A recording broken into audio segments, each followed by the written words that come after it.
दर्शन करने की कृपा करें आप सबकी जोरदार तालियों के प्रणाम के साथ।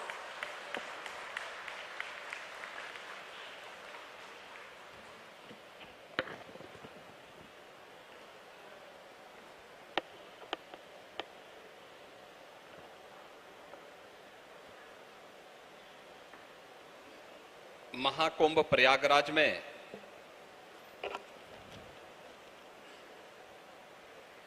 Faith of Kumbh and climate change यानी कुंभ की आस्था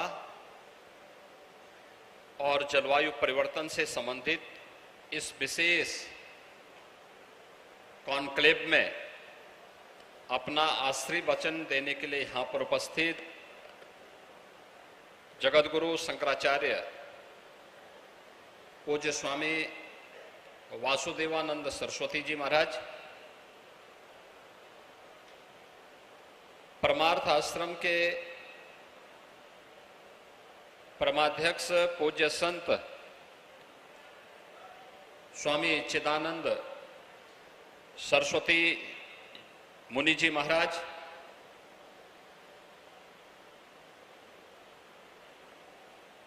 जगतगुरु कृपालु योग ट्रस्ट के संस्थापक परम सम्माननीय स्वामी मुकुंदानंद जी, उत्तर प्रदेश सरकार में मंत्रिमंडल के मेरे सहयोगी डॉक्टर अरुण कुमार सक्सेना जी, श्री केपी मलिक जी, माननीय विधायकगण श्री हर्षवर्धन वाजपेयी जी, दीपक पटेल जी, गुरु प्रसाद मौर्य जी, श्रीमती पूजा पाल जी, श्री सुरेंद्र चौधरी जी, प्रदेश के मुख्य सचिव श्री मनोज कुमार सिंह जी, जीआई फॉरेस्ट के अध्यक्ष और सीईओ श्री चंद्रभूषण जी, आज के इस कार्यक्रम में उपस्थित इस महत्वपूर्ण विषय से जुड़े हुए सभी विशेषज्ञगण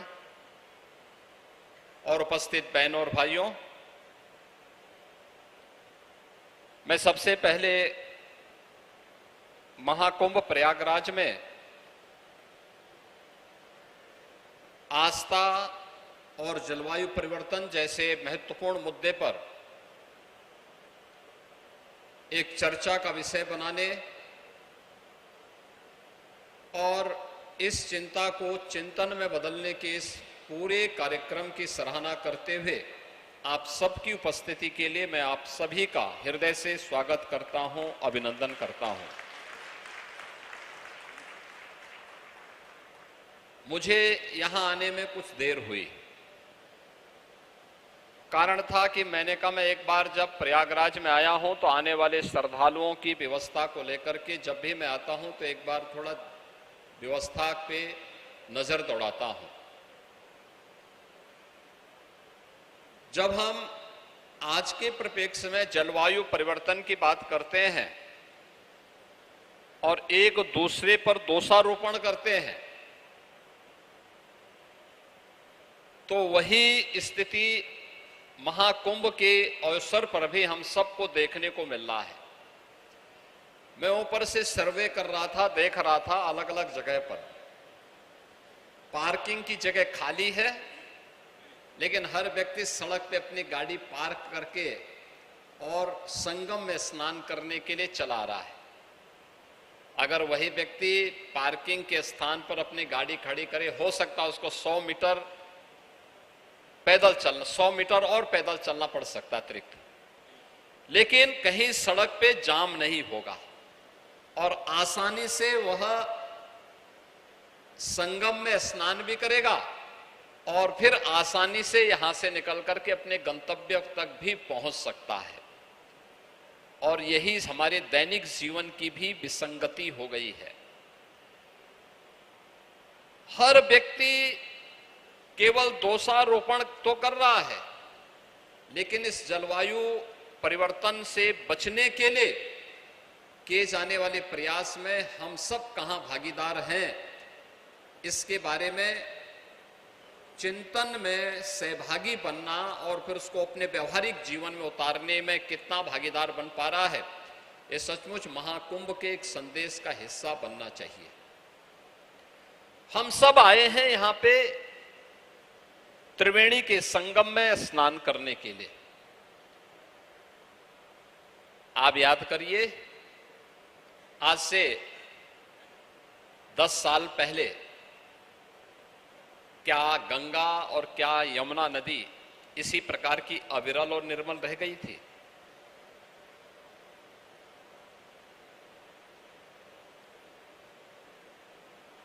हमारा अथर्ववेद कहता है, माता भूमि पुत्रोहम पृथिव्या।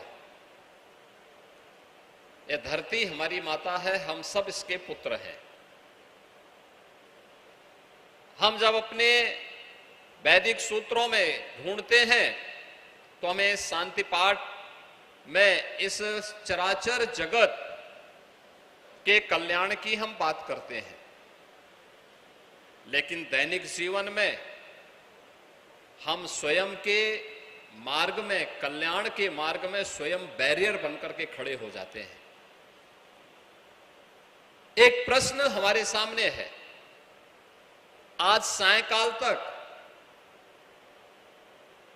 13 जनवरी से लेकर के 16 फरवरी के बीच इन 33 दिनों में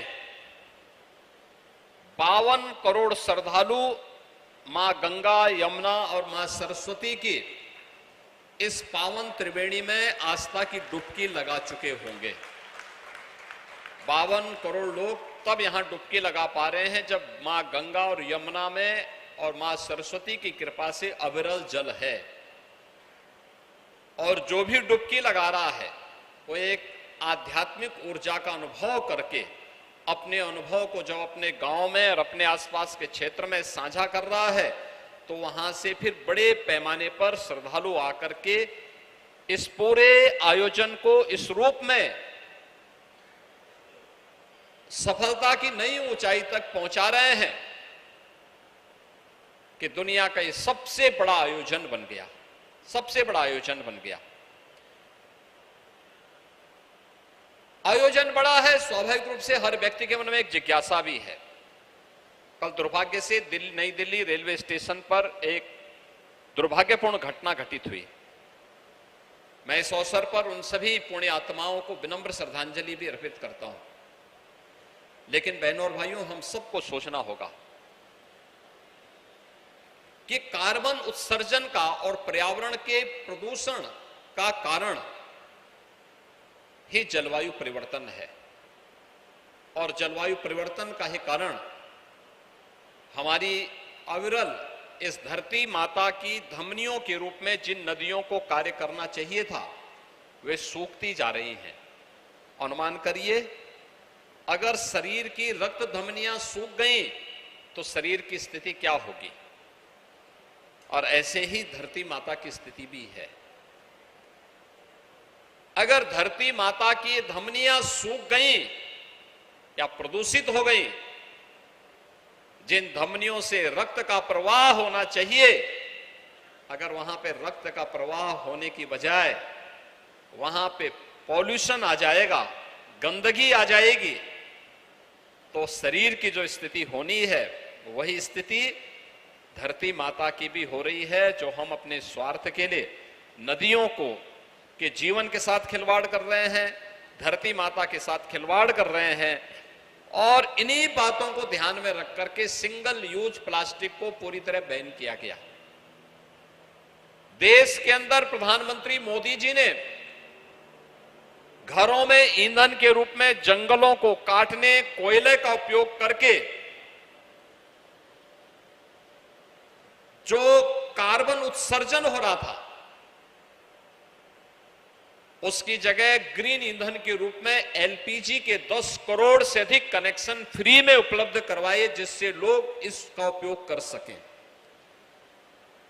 उत्तर प्रदेश में पिछले 8 वर्ष के अंदर हमारी सरकार ने 210 करोड़, नोट करना, 210 करोड़ वृक्षारोपण किया। और 210 करोड़ में जो वृक्षारोपण किए, इनमें जो हमने वन विभाग के द्वारा करवाए, इसमें 70 से लेके 80% पौधे सुरक्षित हैं, और जो हमने विभिन्न संस्थाओं के माध्यम से कराए उसमें भी 60 से 70% पौधे सुरक्षित हैं।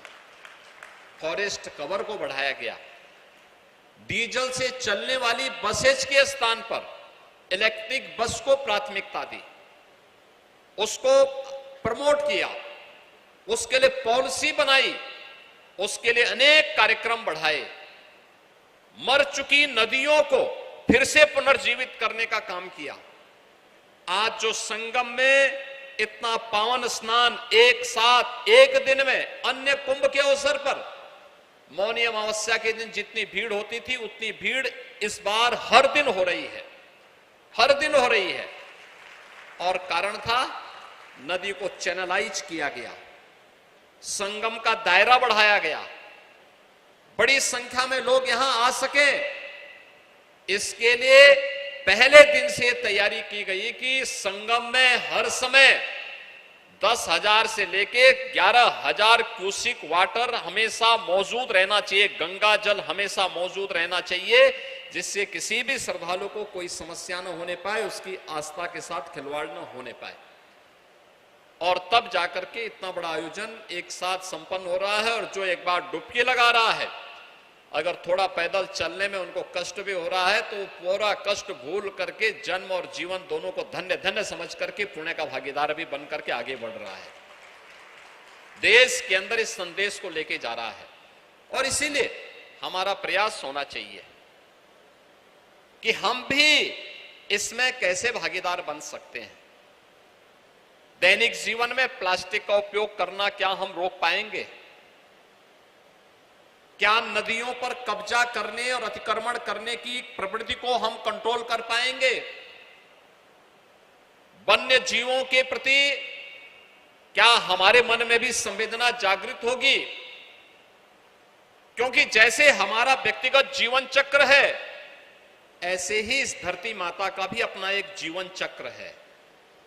हम दोनों को एक साथ जोड़ करके देखेंगे, तब यह सृष्टि रहेगी, ये चराचर जगत रहेगा, और तब जीव सृष्टि भी रहेगी, जंतु सृष्टि भी रहेगी।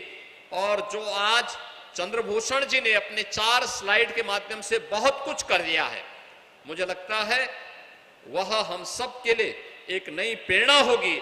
और अनंत काल तक महाकुंभ जैसे आयोजन इसी भव्यता के साथ, इसी दिव्यता के साथ, अविरल और निर्मल मां गंगा और मां यमुना के दर्शन के साथ साथ हम लोगों को इस आयोजन के साथ जुड़ने का अवसर प्राप्त होता रहेगा। सभ्यता और संस्कृति इसी प्रकार से फलती फूलती रहेगी। और अन्यथा क्या स्थिति है? जलवायु परिवर्तन का दुष्परिणाम,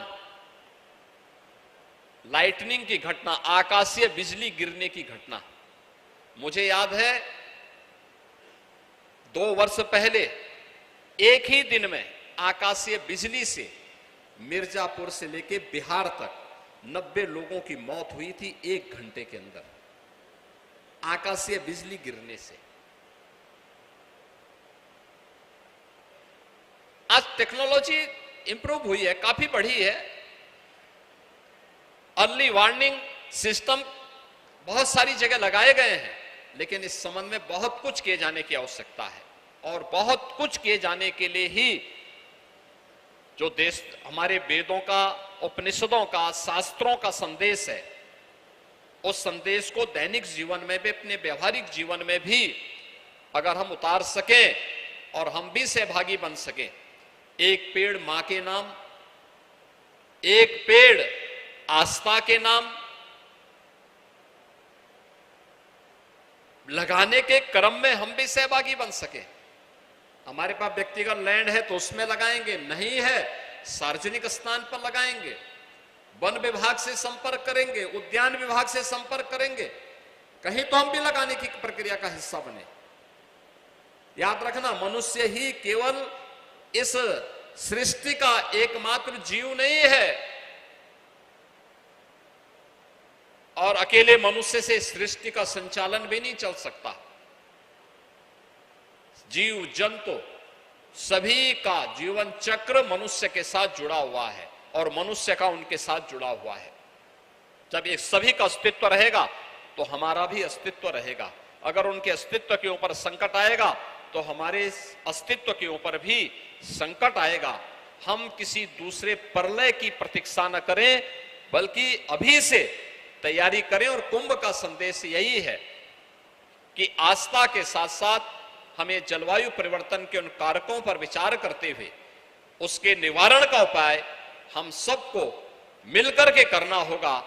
और मेरा यह मानना है कि जीव सृष्टि और जंतु सृष्टि के संरक्षण के साथ ही ये मानव सृष्टि की सुरक्षा और इसका संरक्षण हो पाएगा। आज के इस अवसर पर faith of Kumbh and climate change से संबंधित इस जो कॉन्क्लेव के लिए जो हमारे पूज्य संतजन आए हैं, जगत गुरु शंकराचार्य जी आए हैं, पूज्य चिदानंद मुनि जी आए हैं, यहां पर स्वामी मुक्तानंद जी आए हैं, इस विषय से जुड़े हुए हमारे तमाम अन्य रिकी केन ग्रेमी अवार्ड विजेता वे भी यहां पर आए हैं, वन विभाग से जुड़े हुए हमारे सभी अधिकारीगण भी इस कार्यक्रम के साथ सहभागी बने हैं। मैं एक बार फिर से महाकुंभ प्रयागराज में और इससे जुड़े हुए विभिन्न विषयों से जुड़े हुए विशेषज्ञगण इस आयोजन के में सहभागी बन रहे हैं। आप सबका मैं इस आयोजन में और इस महाकुंभ के आयोजन में हृदय से अभिनंदन करता हूं, स्वागत करता हूं और विश्वास व्यक्त करता हूं कि कुंभ के संदेश को हम गांव-गांव, घर-घर तक पहुंचाने में सहभागी बन पाएंगे। इस विश्वास के साथ इस पूरे आयोजन के प्रति मैं अपनी शुभकामनाएं देता हूं। धन्यवाद। जय हिंद। बहुत बहुत धन्यवाद माननीय, आपके मार्गदर्शन के लिए और विश्व के सबसे बड़े समागम के सफल आयोजन के लिए। माननीय मुख्यमंत्री महोदय की व्यस्तता है, उन्हें जाना पड़ रहा है।